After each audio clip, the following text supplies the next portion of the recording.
Hello and welcome back to Dark Souls Dissected. Once again, I'll be breaking down another weird mechanic from Dark Souls 1. Today, we'll be talking about Humanity Drop.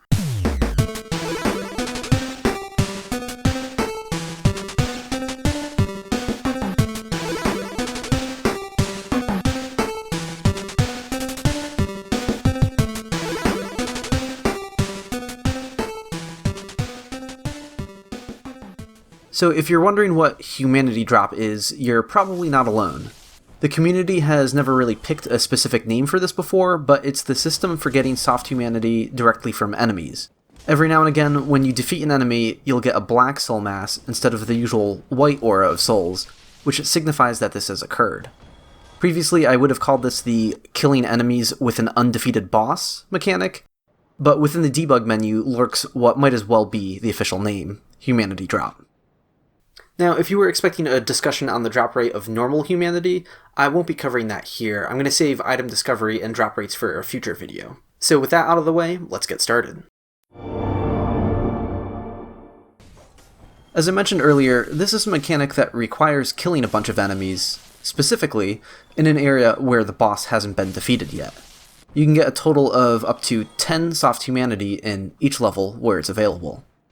Though I should stress that no one really farms all 10 humanity this way, intentionally. That would be incredibly slow and inefficient. Instead, you should think of it as a way to just get a few freebies along the way.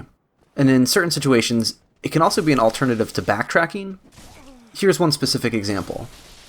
A lot of new players will burn through their humanity trying to summon help for Ornstein and Smo. To get more, most people will recommend backtracking to a previous area like the Depths, but the idea of retraversing a large portion of the map, Sense Fortress in particular, will be off-putting to some players. Instead, you could just go kill a bunch of painting guardians and get some humanity that way. But because humanity isn't considered a normal drop for them, it doesn't show up on the wikis and is usually forgotten as an option. When the game first came out, there was a lot of speculation on whether or not this was a random event, or if it had anything to do with online features. But it is neither of those things. It's actually a consistent thing that is guaranteed to happen. It uses a hidden point system where you can just imagine that every time you kill an enemy, a meter starts filling up. But it doesn't work with every enemy. It's restricted to humans, or perhaps humanoid enemies, and even then there are some times where it does or doesn't work that might be a little surprising. So here's a complete list. It works on Hollows, Armored Hollows, Undead Soldiers, the Undead Merchant, Undead Assassins, Balder Knights, Heavy Knights, Butchers, Infested Ghouls, Infested Barbarians, Blowdart Snipers, Crag Spiders, Skeletons, Bonewheel Skeletons, Necromancers, Painting Guardians, Crow Demons, Undead Crystal Soldiers, Bloatheads, and Bloathead Sorcerers. Now, I do have more mechanics to discuss, but this is a good time to discuss the possible lore implications. Does this list help inform us about what is or was human, and what isn't? At times, I think it might. Take the Crag Spiders, for example. It's the least human-like thing on the list, but maybe it's not so weird if you take a closer look. If you look at their forearms, those extend into hands with 5 fingers. If you follow those arms back up, you'll see what I believe are a set of shoulders, and the back of a neck, and a head that is looking down into itself. When the Crag Spider does its fire attack, it lifts its formerly human head to spit fire from its chest. The concept art gives us a clear look at what its face is supposed to look like, and we can see a bunch of holes with lava in them. Or maybe they're like lava eyes? I'm not really sure, but either way, it looks like a mutation that's similar to Ceaseless Discharge. Something else to consider. Only the small skeletons can gift humanity, while the giant skeletons don't. This could maybe play into the distinction between humans and giants, or gods. We also don't see Silver Knights or Black Knights on this list, if we consider that they were contemporaries of Gwyn who didn't descend from the furtive pygmy. That makes sense too. But to be fair, you can really only go so far when trying to use mechanics to help explain the lore. Here's a few reasons why. It doesn't work on NPCs aside from the Undead Merchant. This doesn't tell us anything, it just points out the obvious. That the Undead Merchant is like other enemies, because it has a unique enemy model. Most other human NPCs are built from player character data, which sets them apart. So that's probably the only reason we're seeing this. That, or they want you to use the Dark Hand to get NPCs' humanity. It also works on bone wheels from the catacombs, but not bone wheels from the Painted World. There's no way that's intentional from a lore perspective. Also, hollows in the depths are worth more points than hollows from other levels, which seems somewhat arbitrary. It would be silly to try to come up with lore-based excuses for these oddities, so if this list helps your headcanon in some way, that's great, but I would also take it with a grain of salt. Let's take a closer look at the point system. Every enemy is worth a fixed amount of points. Some are worth more than others, with regular hollows and skeletons being the cheapest, only awarding 2 points. And the top 3 are the Necromancers for 30 points, the Butchers for 40 points, and the Undead Merchant and Black Phantom Butchers for 50 points. If you'd like to know more, I created a complete list that can be found on the wiki. The point system is also permanent. It doesn't reset if you die, rest at a bonfire, or restart the game. It's also specialized to each area that it works in. If you get a couple points of humanity in the Undead Burg, that doesn't carry over to the depths. You'll be starting from scratch there. The point system is also completely separate from how much humanity you already have. It keeps its own count towards 10 humanity here. It's not looking at this number here. The amount of points needed grows after each humanity you get. The first humanity comes at 100 points, while the 10th comes at 300 points. But there are a few exceptions where the point system is scaled up to require even more points. Let's start with the basic areas. The Upper Undead Burg, the Lower Undead Burg, the Depths, the Catacombs, Sen's Fortress, Anor Londo, and Ulastil Township. These all use the aforementioned point system. But the Undead Parish and the Painted World double all of the required points. The first humanity in these levels comes at 200 points instead of 100. And Blighttown and the Duke's Archives actually triple the required points, with the first humanity now coming at 300 points. So earlier I said that hollows and skeletons were the cheapest with this point system, only awarding 2 points, but that's only half true. The infested ghouls from Blighttown are worth 3 points, but in context, because Blighttown triples the point requirement, these are the enemies that actually require the most kills to get humanity. Once again, if you'd like to know more, I provided an explanation of the point system that can be found on the wiki. If you're wondering about a location I didn't mention, it doesn't work and there's no humanity to be obtained there through the humanity drop mechanic. The game requires an active area boss that corresponds to allowing online activity. Without one, it won't bother taking any points. So this outright excludes offline levels like the Northern Undead Asylum, and also bossless levels like Ash Lake. We also need enemies that meet the requirement of being human, so even some online areas that have proper bosses, like the Darkroot Garden or Tomb of the Giants, they don't work for this mechanic either. This mechanic can feel random because of how the point system is obscured to us. And because of the non-linear nature of Dark Souls, and the fact that a player may die or rest at a bonfire at various times, this completely changes when and how many times a player will kill enemies in a given area. So there's no way to jump into a random Twitch stream and know for certain when the player is going to get humanity. But if there's one place that can really help demystify this mechanic, without having to break out pencil and paper while watching a playthrough, it's the Depths. It's not uncommon for this exact hollow, near the beginning of the level, to be the one to drop a humanity. Hollows in the Depths are worth 6 points, the Butchers are worth 40 points, so if someone is playing through this area for the first time, and they don't take any shortcuts and they kill everything, they'll kill 9 hollows up top, getting 54 points, they'll kill the first Butcher, putting them at 94 points, and then this last hollow here gets them to 100 points. It's easy to look up random playthroughs and see this happen. I hate fighting dogs. They're just annoying. But, so that's what'll happen there. There is one level that can break the rules of this mechanic. In the Duke's Archives, the first hollow you kill after exiting the prison is guaranteed to give you humanity. I used to believe that this was an obscure mechanic, where perhaps the developers wanted to give something back to the player after the forced death from the first Seath encounter. But it appears to actually be a bug, and I'll talk about the reasons for it being a bug a little bit later. How it works is the game will jump your points up to 2056 once you escape the prison. This is well past the needed threshold, so your next kill is now guaranteed to roll things over and get you that first point of humanity. So even though it was perhaps unintentional, it made for a nice gift to the player. But an unforeseen exploit arose related to this. The Duke's Archives bonfire wasn't a bonfire you could warp to in the original Unpatched version of the game. When it became a warpable bonfire, every time you warp to the Duke's Archives from the Undead Parish bonfire, the same thing happens. Your points will shoot back up to 2056, and additionally, it forgets your progress and starts back over.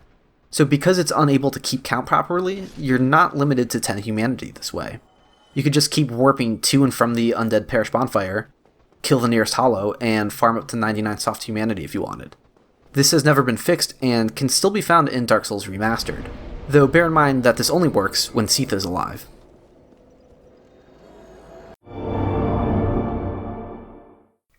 Believe it or not, there's still more weirdness to the humanity drop mechanic that we can look at. Looking at the data, we can see that enemies have a stat called Humanity Lot ID, which governs how many points they're worth. Comparing everything here to the list of enemies we confirmed through testing a long time ago, I recently found a few more.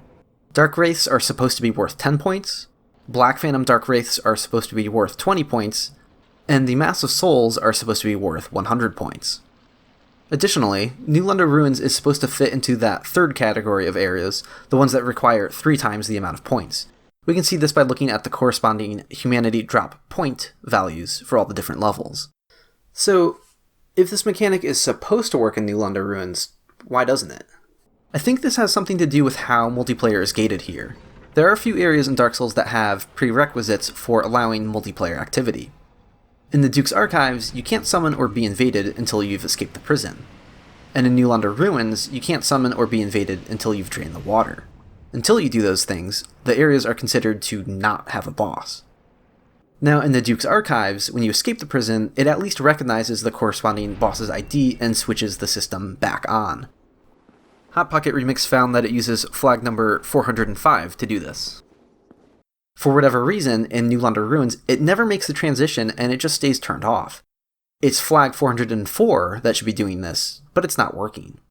So despite multiplayer itself being able to work, as far as the humanity drop mechanic is concerned, the game is stuck thinking that there's no boss in New Londo Ruins.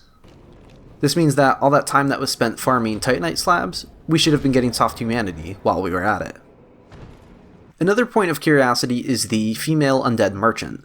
She uses the same model as the male undead merchant, and is similarly flagged to be worth 50 points. Her sewer hallway is counted as part of the Firelink Shrine, so without a corresponding boss, it's no surprise that she doesn't work. However, she is located right on the boundary of the lower Undeadburg. By standing in the nearby room, I am back in a viable location. But even if I try moving her as close as the game will allow before despawning her, the game seems to understand what area she belongs to and won't award me any points. I was hoping I could trick the game, but I had no such luck. So earlier I mentioned that players were initially confused by this mechanic, not knowing if it was random or perhaps an online feature. Watching the first wave of Let's Plays from back in the day can make for an interesting time capsule. For you, it's great for me. Okay, we got through this area, and I actually got a humanity. Someone must have rated my message if you look in the top left corner. However, the community really can't be faulted for misunderstanding the mechanic. Not only was the point system not yet figured out at this point in time, but the game itself was breaking its own rules. In the unpatched version of the game, Dark Souls was also giving out random soft humanity for free. To this day, this has been without explanation. No one can tell you why unpatched Dark Souls just gives away humanity like this. It doesn't follow any of the obvious rules, it can happen without killing enemies, and it can happen in areas where the mechanic isn't normally available. It's no wonder players originally thought this mechanic worked differently. But I actually do have a partial explanation now. Further digging into this mechanic revealed to me just how buggy and broken it actually is. And to understand what's happening in the unpatched version, first we need to talk about some previously unknown bugs that are still present in current versions of the game. So, taking a look again at the free soft humanity in the Duke's Archives, I noticed that if I started a fresh run in debug and went straight to the Duke's Archives, that I wouldn't get those 2056 points. I eventually narrowed it down to having traveled to other specific maps first. That is, a combination of loading up the maps for Sen's Fortress and New Londo Ruins or Darkroot Garden resulted in that number occurring in the Duke's Archives. Additionally, I also found a bunch of glitched values in the Kiln. These don't result in getting any actual humanity, probably because there aren't any human enemies to kill in this level. But this time both the counter and the humanity point values both get glitched. Once again, this also depends on having visited other specific maps first. So ultimately, we have a glitch that results in seeing weird numbers in the Kiln and weird numbers in the Duke's Archives. At first glance, that seems like it can't explain all the random soft humanity in the unpatched version. But then I started to notice something that seems to line up. I should first give a shout out to Green Eagle, who generously offered to capture footage of the unpatched version of the game for me. They helped tremendously in doing many hours of testing and documenting this bug, so a big thank you to Green Eagle. So in their footage, I wanted to see if there was anything special about the locations where they were receiving soft humanity. I found several instances where the exact moment that Green Eagle got soft humanity happens to be a boundary where the game loads neighboring maps. And what maps were we typically running into? Well, it's the same ones that glitch the humanity counter in the Kiln and the Duke's Archives. Let's take a look at some examples. In these two examples from the Great Hollow, the player receives a soft humanity when crossing the boundary for the Blighttown map loading.